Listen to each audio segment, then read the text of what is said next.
আমি ইস্তেখারা করার বিষয়ে সঠিক হাদিস জানতে চাচ্ছিলাম।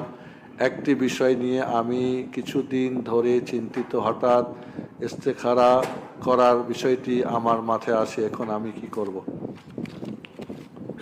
নিজের ইস্তেখারা নিজেই করছি, কিন্তু একসাথে আমি একজন হুজুরের ইস্তেখারা করে আমার জন্য দোয়া করে দেন।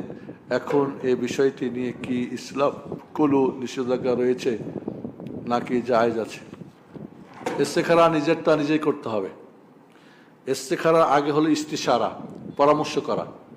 যে বিষয়টা করতে চাচ্ছেন, বিয়ে করবেন, তালাক দেবেন, সফর করবেন, বাড়ি করবেন, জায়গা কিনবেন, তাহলে একজন ভালো এই ব্যাপারে অভিজ্ঞর সঙ্গে পরামর্শ করেন। পরামর্শ হয়ে গেলে এরপর ইস্তেখারা করবেন। ইস্তেখারা মানুষের সাথে, ইস্তেখারা আল্লাহর সাথে। ইস্তেখারা মানে আল্লাহর কাছে কল্যাণ, যে আল্লাহ এটা কল্যাণ হলে দাও, না হলে বন্ধ করো। ইস্তেখারা 2 রাকাত নামাজ পড়বেন, পড়ে আপনি ইস্তেখারা দোয়া পড়ুন, আল্লাহ নাস্তাগফিরুকা বিইলমিকা ওয়া আস্তাগফিরুকা বিকুদরাতিক, এই দোয়াটা পড়বেন। এটা পড়ে ঘুমাইতে হবে, রাত্রে হয়তো তা না, 5 ওয়াক্ত নামাজে করেন, একবার দিবেন না, যতবার করতে থাকেন। ইস্তেখারার মাধ্যমে যেটা হবে, আপনার এই কাজটা যদি কল্যাণ হয় সহজ হবে, অকল্যাণ হয় তো কঠিন হবে, এমনি কেমনি বাদ হয়ে যাবে। ওকে, কিছুই বুঝতে পারতেছেন না, কি করব?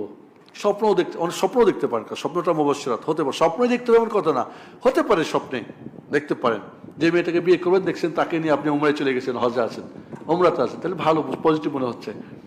দেখলেন যে আপনাদের ঘরে একটা ফুটফুটে সন্তান হয়েছে, 2 জনের, খুব আনন্দে আছেন, মানে কি পজিটিভ দেখা যাচ্ছে, এরকম হয়, আছে না? কিছুই মনে হচ্ছে না, এর জন্য হুজুরের দিয়ে ইস্তেখারা করবেন এর কোনো সিস্টেম নাই। যারা করে যে হুজুরে, এরা ব্যবসায়ী।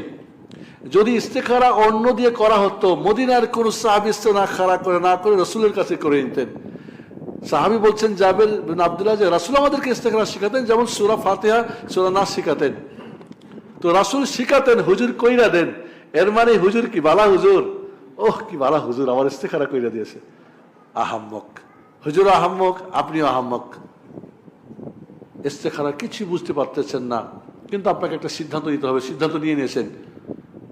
ওলামারা বলছে ইস্তেখারা করে যে সিদ্ধান্ত নেবে, যদি ভুলও হয়ে যায়, আল্লাহ তাকে লজ্জিত করবেন না। অনেকে বলে কিছু বুঝতে পারি না, দরকার নেই, আপনি সিদ্ধান্ত নিয়ে ফেলছেন, আল্লাহ আপনাকে লজ্জিত করবেন না। বোঝা গেছে এবার? ইস্তেখারার দোয়াটা আপনি সেজদায় করতে পারেন, সালামের বৈঠকে করতে পারেন। শেখ বিন বাজ রাহিমাহুল্লাহ বলছেন আপনি সালাম ফেরার পরে মুখস্থ না হলে দেখে দেখে পড়তে পারেন, ঠিক আছে?